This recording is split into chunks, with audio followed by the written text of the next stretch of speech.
I like to go from the very, very, very basic part of this, which is the word burlesque. It comes from the Latin word burla, which means to jest, to joke, but in particular to make fun of something. And so that is really what burlesque itself means. I think, I don't know, I approach words as though they are living, breathing things, and language as though they are living, breathing things. So it's evolved over time. Different communities have taken burlesque to different places. Laws, changes throughout history, changes in the migration, everything you can imagine, from environmental changes to class, race, gender, sexuality. All of these things have strongly influenced the way the word burlesque lands with people who actually perform it.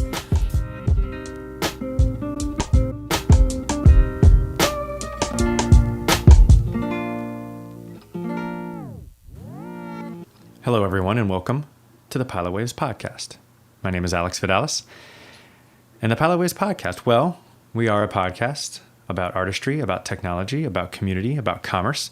We are interested, fascinated at the intersections of these worlds, specifically for creative minds, for artistic types, for burlesque and cabaret performers, like you just heard in that clip at the opening of the show. That was a clip from today's episode with the Chocolate City Burlesque and Cabaret, a wonderful interview conducted by Chelsea Short, friend of the podcast. You've heard her on episodes with Kevin Sampson. You've heard her on the episode with Ku Savage and the Snips. And Chelsea did us this grand favor because she's a true believer. She's a true believer that when artists and musicians, burlesque and cabaret performers come on the show and tell their personal stories, well, we in the community are now further embedded with their success, and our success in the community is now further embedded with the artists. This we do believe.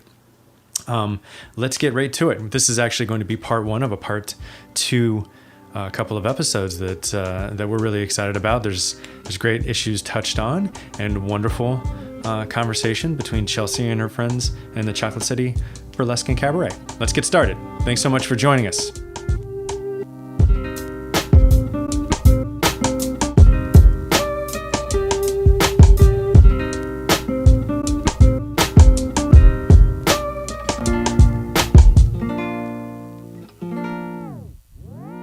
Here today with Chocolate City Burlesque and Cabaret, and in the room with me we have Dainty Dandridge, Shay Monique, and Chris J.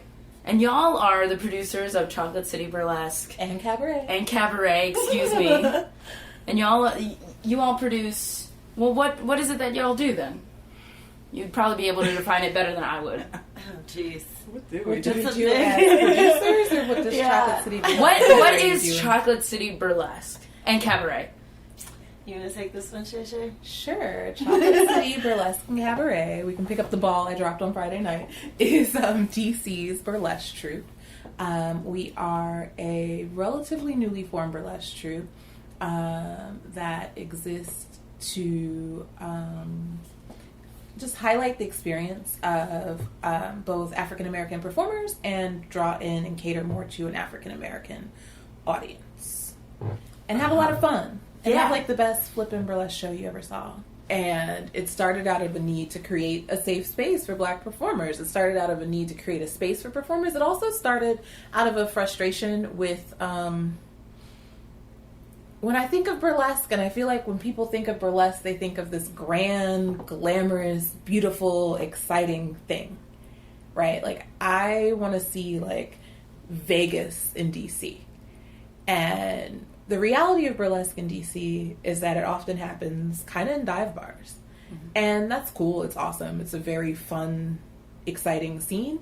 But there's something to be said for, you've been doing this for 10 years and you're still having to change your clothes in a beer closet or in like a dusty basement of a bar. Mm-hmm. One of my favorite pictures, I've probably said it a billion times, is like my wig hanging by a bag of onions in some restaurant's kitchen. Like, and so... Love getting your like burlesque headdresses that you literally like begged, borrowed, and as long as, the police not listening to this stolen to put together, and then, oops, it's caught on a fly trap, so that's the end of that. Right. Oh, awful. And so both out of what I either heard or knew or felt was missing from for performers, and not just black performers in DC, but performers in general, but specifically black performers who had a certain set of complaints that I was hearing over and over again. And also from what I knew that I wasn't getting as a audience member in general, and then a black audience member specifically, there was an experience we wanted to create. And I'm sure that we can, in hindsight, and I'm sure that maybe on Dainty's part, some of it was more deliberate, compare the experience we create to the experiences that were. But it was just all about, like, this shit should be fun. It should be exciting. It should be glamorous. It shouldn't be too pretentious. Because I think part of the burlesque versus stripper argument that is a very controversial argument in the burlesque scene, a lot of that is just, like, pretension. And it's like, dude, you're here to entertain people, regardless. And I think sometimes we get so caught up in pretension that we don't have fun. Like, it's like, don't take yourself seriously. You're gonna be naked in 10 minutes. Like, please, just get over yourself and have a good time. Pulling a chicken out of your panties. But, Right. But you studied the art of pulling the rubber chicken out of your panties in the way that they did in 1925 to 1927 while on the brink of the Great Depression. So you're now better. Right? Rather than trying to replicate a specific historic experience, I just wanted to create a very fun experience for both performer and audience, where there was an interaction, where everybody could, and this is what I really love about this, acknowledge that we are doing something significant, right? When you take black women and we take autonomy of our bodies in a world where still the black female body is like constantly commodified and debated about and everything else, when we're like, hey, here we are, we're going to sell our own tits. What? And we're going to talk about, because our first show ended up being what? It was like right on the heels of the Ferguson verdict, and like right during the Eric Garner protests, I think. And we're going to stop and talk about that. Yeah. And Marion Barry you just did. passed away. You did. You talked about that during your first show. Yeah. I mean, not long, but it's like, we can do that because this is all, like... I think Marion Barry passed away, though, the week before the show. He did.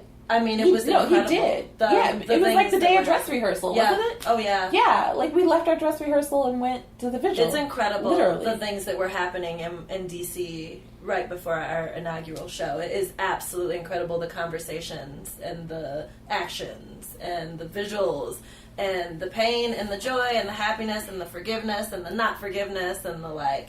It was incredible. And what did you feel about Chocolate City Burlesque when these things were happening? Did you walk into the space? What was the feeling then, and what were you re-energized? It was excitement. Our show was on Black Friday, and it was not planned, but somewhere along the lines there was that big, we're boycotting Black Friday. Let's let's make a statement about black economic power. And we're only buying black on Black Friday. I remember that. Right. Oh, the Twitter. And here we are with this small black female produced production. And I love that our shows are in the Gala Hispanic Theater. That's an amazing space. And it's one of those things. The best way I can say it, when my dad died, we had the best fucking party ever. And we were sad, but we were still going to have a party. And I feel like it's just important to create black spaces.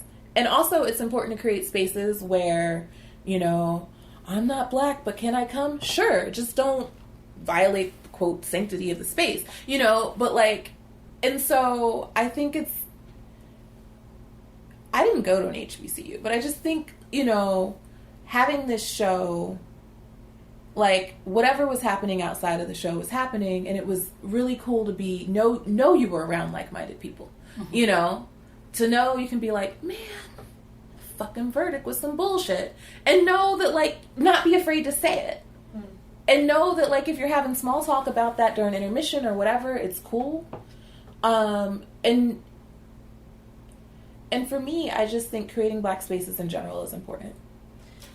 I think that, and this is why Shay is the beginning and the end for me, the morning and the evening star for me, is because I approach this, I will be honest with you, like, going into that, I was so terrified. I was so terrified because I was positive that my, like, bullhead and my, like, frustration and I want to strip and I want to strip how I want with my stuff and like, I thought, I was like, oh my god, did I just talk people into doing something absolutely completely not okay because I wanted to, like, see something that I thought needed to be seen?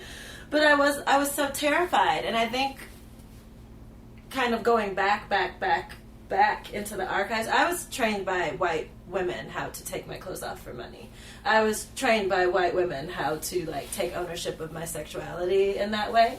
And I trained by, like, rockabilly, psychobilly, working class white women how to do that. And so my approach to it was like that.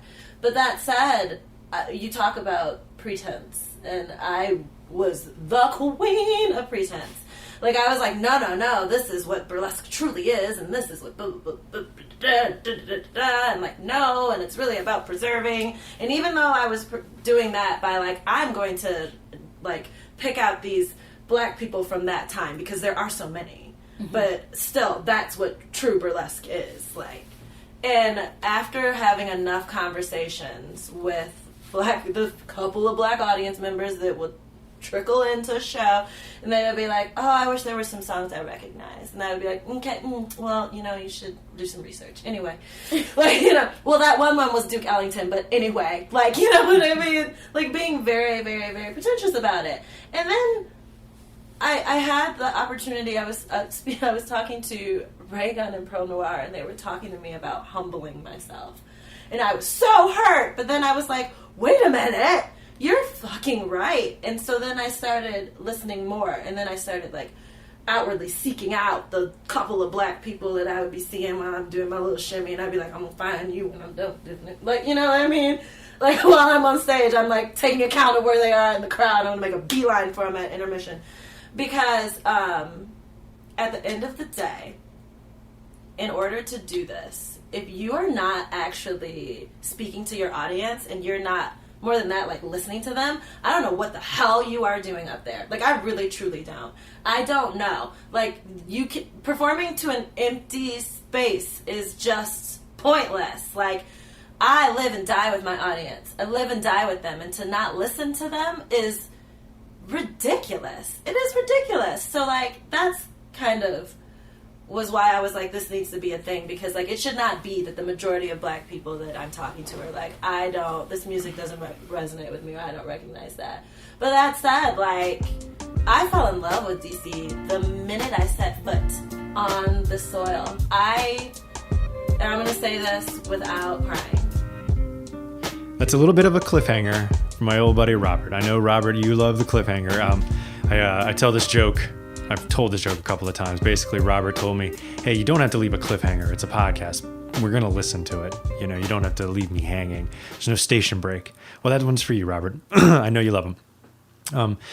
Thank you so much to the Chocolate City Burlesque and Cabaret for joining us. I really, you know, Chelsea has a way of getting to the personal stories and some of the more, I would say, deeper topics that we in the Pilot Waves are always looking to hit on. And if you have suggestions on more, I would say, a little bit deeper or a little bit harder to discuss, if you have thoughts on these issues, we would love to hear them.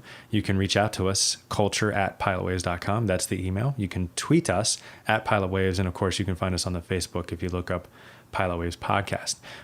In the coming weeks, we're very excited. We actually have an interview coming up with Thomas Stanley and Church Night. And I think that's going to make for such a fabulous episode that we're actually going to do a live program at Bossa Bistro. So, interviewing live Thomas Stanley. But right now, what you need to listen to is this episode with the Chocolate City Burlesque and Cabaret.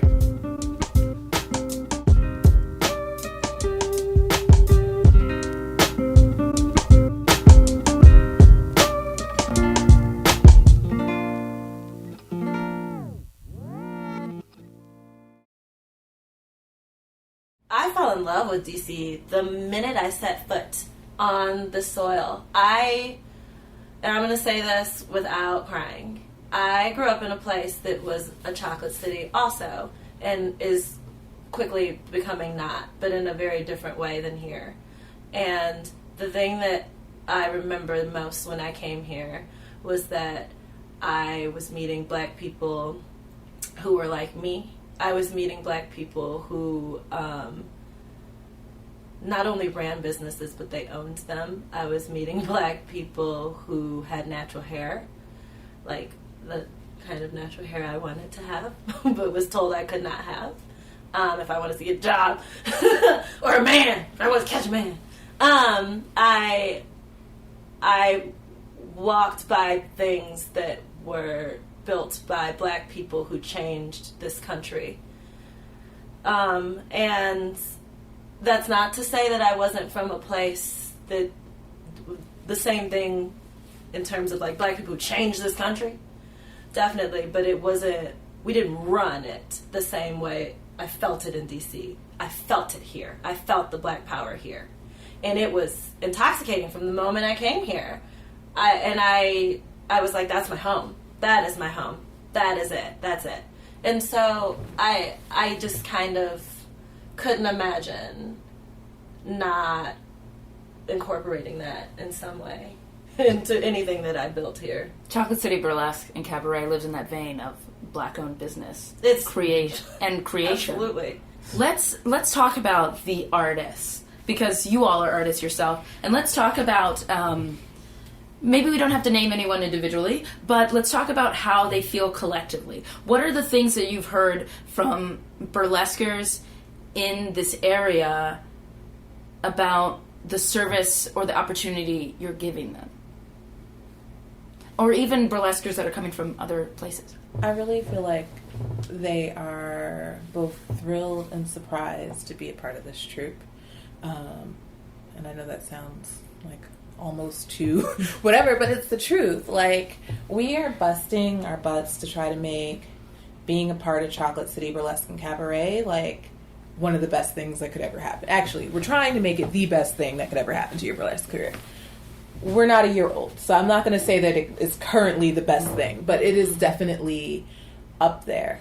I mean, even just in terms of, you know, kind of having to do such outreach to find people to fill our first show, and then now I probably get at least consistently year-round, like not during audition time, but consistently at least 2 emails a week of someone who wants to join the troupe. And when I talk to our girls, because my goal with Chocolate City, like, we have our 2 big shows a year, and but I really, like, economic empowerment is important. Mm-hmm. And burlesque is tough. There's thousands of people out there doing it. There's probably less than a handful who can actually do actually make a living doing it. And of that handful, there's probably maybe 3 who make a good living doing it. Mm-hmm. Like, I know a couple full-time burlesque performers who, you know, can make the equivalent of, you know, what they might make working at Starbucks. But there's very few who are, like, really like, I'm a star and I'm living like one. It's just not currently a thing. It should be a thing. Why the hell can't it be a thing? Let's talk about Absolutely. the immediate impact that Chocolate City Burlesque has had in energizing performers in DC. And I say performers because not just black performers, definitely black female burlesque performers, and also some other black performers, which I would include myself in, but other burlesquers, right? They see what y'all are doing and they're a little bit steely. They're kind of jealous. But let's talk about. I don't believe in jealousy. One of the things is, so full disclosure, I'm friends with everyone that I'm in the room with. I'm friends with everyone I'm in the room with, and so I'll ask you about how it's energizing black burlesquers and inspiring black black feminine persons to try burlesque for the first time. But one amazing thing I heard about your recent round of auditions was that you had persons coming from New York and Philly and Detroit to come to DC just to be part of such an amazing space. Can you all talk about the immediate impact and how, because it's only been what, maybe a year? Not even a year. Not even. Our Can you talk birthday's about in September. Yeah. I mean, I know there was a lot in what I just said and asked, but maybe pat yourselves on the back a little bit. Right. Talk about how the explosion of growth maybe. Yeah, I don't know, that the demand is there and it's growing and it's so necessary. I feel like after Black Friday, the the performance world kind of said, "The fuck? Yeah. You can sell out a 300-seat theater, like a theater, and not charge $15 a ticket. That's You're a good possible. show. And you're going to do it with all black performers, because really, I only know one of them, and she's okay.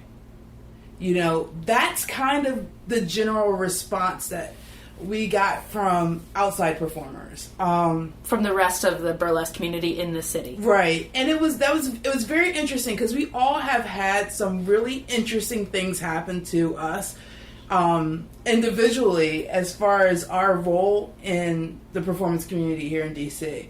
I am not a burlesque performer. I am a drag king and a photographer. I spend a lot of my time here in DC photographing performances here, whether it be burlesque, drag, or anything in between. And there have been some very interesting changes in the people who have been in my circle because of this. I don't know why. Some people might feel like they can't approach me anymore. They might feel like I'm too militant now for some reason. I'm black, y'all. I'm black and black and I'm Chris black, is y'all. too black for me. I guess she's not going to photograph my shows anymore.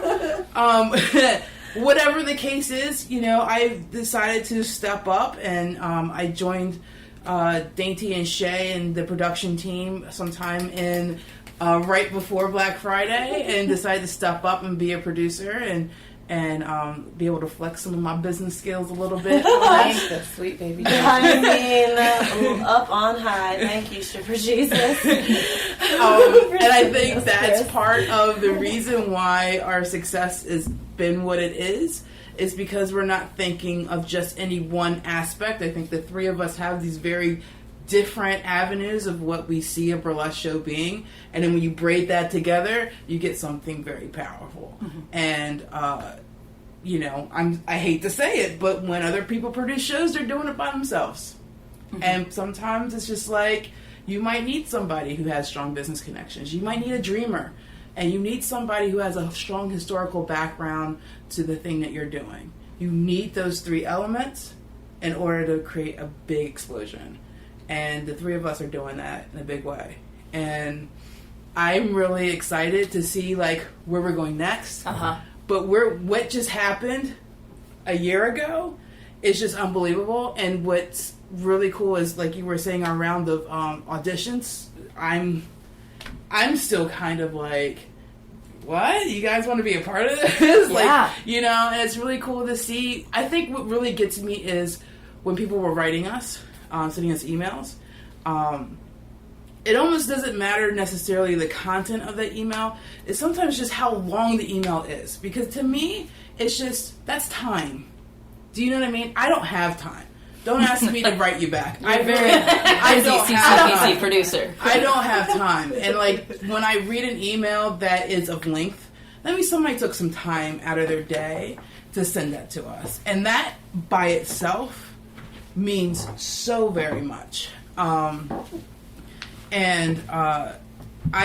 so appreciative of every single one of our members and how much they take it seriously, mm-hmm. and how much effort and just like, oh my gosh, I don't know. I go to a rehearsal and I'm just like, you guys really care about what this looks like. Yeah, you care, and I'm like, thank you, because we work 24 hours a day to provide this space for y'all, and you guys step up. You guys step up. Those are wise words. They're not fooling around. They have an agenda. They want to be a sought-after destination in the Washington, D.C. area, the DMV.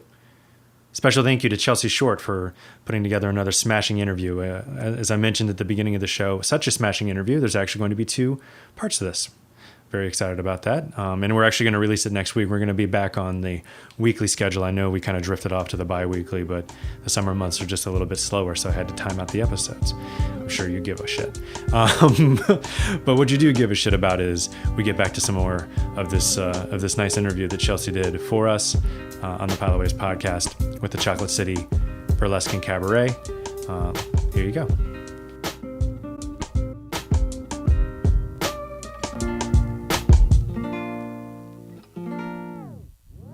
So you all started Chocolate City Burlesque and Cabaret with a mission and a vision of certain goals you wanted to set to serve a specific audience and to serve a specific community of performers because you felt there was a need for them, for them to be able to express themselves.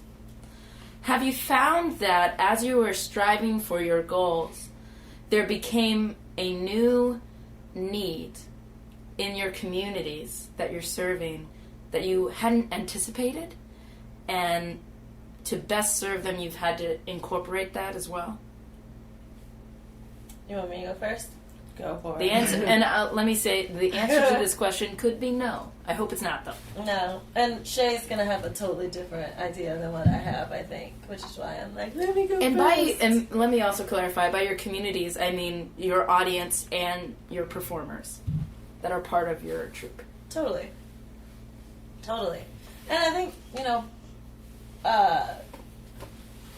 that's such a big ass question. But That's what I'm here for. I will say, like, if I were gonna like go micro to macro, I think that like there were some things that just kind of came up that I did not realize really were gonna be addressed or that needed to be addressed in the way that they did. Like, for instance, our interpreters. I was just saying this.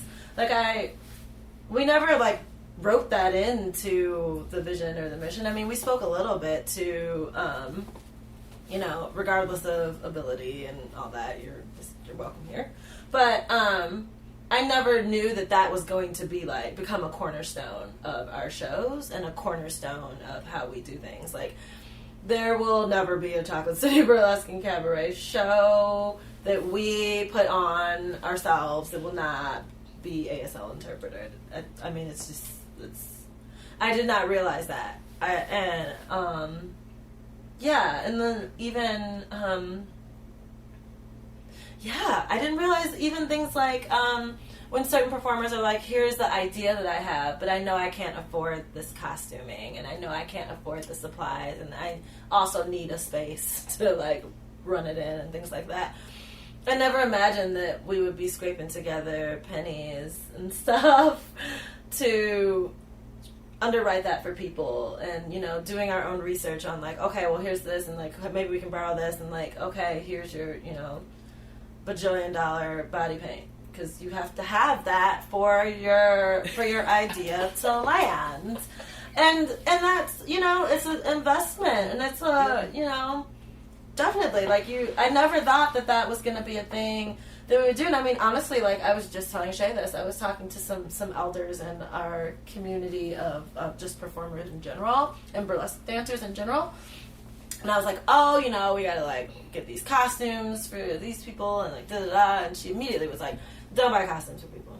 And I was just like, well, too late because we had already been doing that. But also, I was like, why? And she's like, because you'll never see them again. And I was like, oh no, like they definitely like stay with us. And also, like, quite frankly, and I mean, Shay might disagree with me at this one, but like, if you trot that costume out and you are part of Chocolate City Burlesque and you trot it out anywhere at all, that is advertising for us. 100%. Absolutely, you better go reuse that stuff that we bought you. You better reuse it everywhere because again, it's just like it's like free advertising to us. It's like, wow, head to toe body paint and all these like tattoos and all this like other random stuff. Like, wow, that is commitment, and that is investment, and that is absolutely performance. And what troupe is she from? Oh, wow, okay, I'm gonna go check them out. Like, but I did not imagine that we would be doing that, and I never imagined we'd be able to either. But I guess, that's what savings accounts are for. Me? Okay. Because I'm like the judgy, like I don't know what's happening right here. The shade. I feel like some of the things, like it's the management wasn't anticipated as much. Just like I'm for lack of a better term, we have 16 employees. Ah! And and say they that are, word that creates a tax burden for me. That I sorry. can I 16 contractors. contractors, performers, Independent contractors. and I use that term in quotation marks because on some level, like when we have them in our space, there's a level of responsibility that we feel towards them. To make sure that if they're being booked for a show through us and we're providing this, experience for them, I don't know, but I feel responsible for that space. Like, I feel responsible for making sure that they're okay, that they have a proper place to get dressed in, and all of those things. And that even goes for our shows too. Like, when they're in our space, I want to make sure that the only thing that they have to do is just put on a costume, put on their makeup, go perform. I want that to be their only responsibility. And I didn't see that coming when I came into this. I didn't at all. But it's been a big part of it for me, is to make sure that space is right for them. I did an interview with Ku Savage and the Snips, Yeah. and I had to explain a little bit of like house culture in like queer black spaces, so they would understand how they all had the last name and everything. Well, what you just said about we meaning black people. Actually, I'm gonna say no. Okay. I mean we meaning people who are in oppressed classes, because I think we watch this happen pretty frequently. I mean, we watched this during Stonewall. We watched this in the mid 20th century often, where it's like, if you're in an oppressed class and like stuff, like the shit is getting real, like it's getting real in these streets, and we got, all of a sudden there's this community that just pops up. And it's not to say that it's pure, it's not to say that we all get along or we all agree, but we all understand. We have an understanding of what is actively happening to us when we do share the same oppression. And I think that's kind of why being in a space that is so incredibly black femme oriented, and so many of us are queer, and so many of us are everywhere you want to call it on the spectrum, I would imagine. But it's nice to be around people who share your experience, because quite frankly, in my experience as a stripper, even though my experience as a stripper has only been in burlesque, I mean, many times the black people are like, you're bad because you're taking your clothes off for money. And then many times the white strippers are like, you're bad because you're black. And then many times the straight strippers are like, it's weird that you're queer. There's all these pieces that are part of, being at an intersection. And I find that in life you have to decide which road you're going to go down at that intersection. And you have to say okay, well, this space is super white, but I'm getting my striptease needs fulfilled. Or oh, this space is super classist, but I'm getting my academic needs fulfilled, so okay. Or oh, this space is super anti-femme, but I'm getting my dyke needs fulfilled, so okay. Or oh, this way, you have to kind of pick which parts of yourself you're going to set aside to get the other parts of yourself fulfilled. And it is nice to be in a space where that's just not necessarily so. Oh, I can cuss on this podcast. Of course you can. Because it was a rock podcast first, right? Or something? I mean, we like do everything. We Okay. support DMV artists. And we can always bleep it out if it's just, too much. Yeah, You know what I mean? gosh, That's new darn goals. it. So you said cater to an African American audience. Is that something that's been lacking in DC Burlesque? And So I perform burlesque as a hobbyist for years and like an enthusiast. Like I want to go to every burlesque show in the world, blah, blah, blah. And it'd be fun, but like the music wouldn't really do anything for me. I'd be in situations where like everybody's singing a song and I'm like, I don't know this song. And Don't look at me. You know I'm a jukebox. And things like that. And so, by and large, like especially, I can't speak for burlesque nationally or globally, but definitely in DC, I feel like a black audience isn't even aware that there's a burlesque scene. And I think that goes to what both the shows are and also, you know, how they're marketed and who's putting them on. Definitely. And just to kind of piggyback off of that, I think oftentimes there is a tendency to be very comfortable with the audience that you already have. And I think that has happened a bit in the DMV area in particular. I think it's happened kind of everywhere, but I've worked the most here, and I definitely see that there's an audience that is rather homogenous. Mm-hmm. It's typically white, heterosexual folks. Mm-hmm. And I think people have gotten a little bit comfortable with that audience and aren't necessarily, I think there's a couple things. They're not necessarily sure how to reach out to the black audience here in this area, and they also there's not the sense of urgency to do so. However, I think we are all remiss in overlooking that particular audience because this was the chocolate city and this is a black city. So in particular, the black American history in this region is so rich.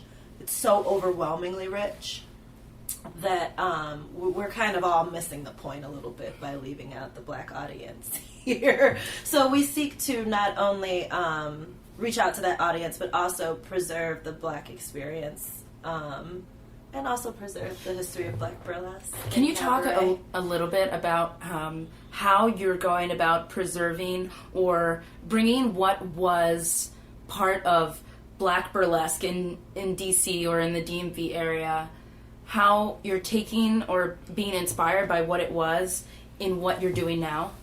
And before you do that, can you tell people what burlesque even is? I like to go from the very, very, very basic part of this, which is the word burlesque. It comes from the Latin word burla, which means to jest, to joke, but in particular to make fun of something. And so that is really what burlesque itself means. I think, I don't know, I approach words as though they are living, breathing things, and language as though they are living, breathing things. So it's evolved over time. Different communities have taken burlesque to different places.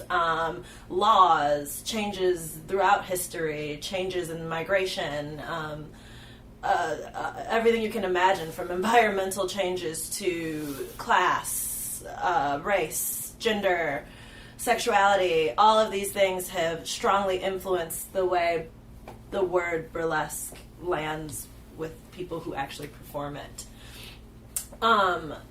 So what we're seeing right now is what you would call, post-Cold War neo-burlesque. What we're about to see happen in neo-burlesque in every way is that as you're watching people who have a background in this, quote-unquote classic burlesque that's influenced by the mid-20th century to early 20th century, that are now going into the strip clubs because it's quite frankly more lucrative to strip there. And vice versa, you're watching dancers who spent their time learning how to dance in strip clubs and doing pole work and doing a very, very straightforward strip there, now coming out into the more classic burlesque worlds.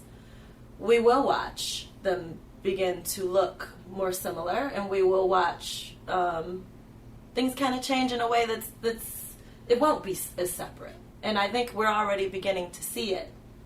At least that's what I'm beginning to see. But I think that it's impossible to not be influenced by where you're from, but it's also impossible to not be influenced by where you are.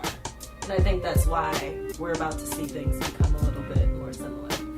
I would love to come back to this place about where we are, where we're from, where we're going at the end of the podcast. And I'd love to get back to the question I asked of... Oh yeah, what the fuck did you ask? I asked... Chelsea is a master at keeping the conversation lighthearted. I know that Chocolate City Burlesque and Cabaret were her friends, but they talked about some really important issues in the city. You know, issues of racial inequality, about how to use your art form in a meaningful way to actually help the community. And those are tough things to talk about. And I think that, you know, there could always be more conversation and always doing. You know, my my friends are always telling me, you know, a conversation, it's great that we talk about it, but now we actually have to do something. And that's true. And they are doing something. They're putting together the best damn burlesque show in the DMV area. And for that, we salute them. Chelsea Short, thank you very much for conducting this interview. As I mentioned in a couple segments, she did such a great job that we're actually going to have part 2 coming up very shortly. And next week, actually, we're going to upload it Sunday night as usual. Thank you, Chelsea Short. Thank you, Chocolate City Burlesque and Cabaret. And of course, thank you, Amanda Kleiman, for your constant inspiration and support. It will be a pleasure to continue to do this show for you. And I look forward to you all joining us next week. Don't forget, be good to each other. That's the most important thing. Be good to each other.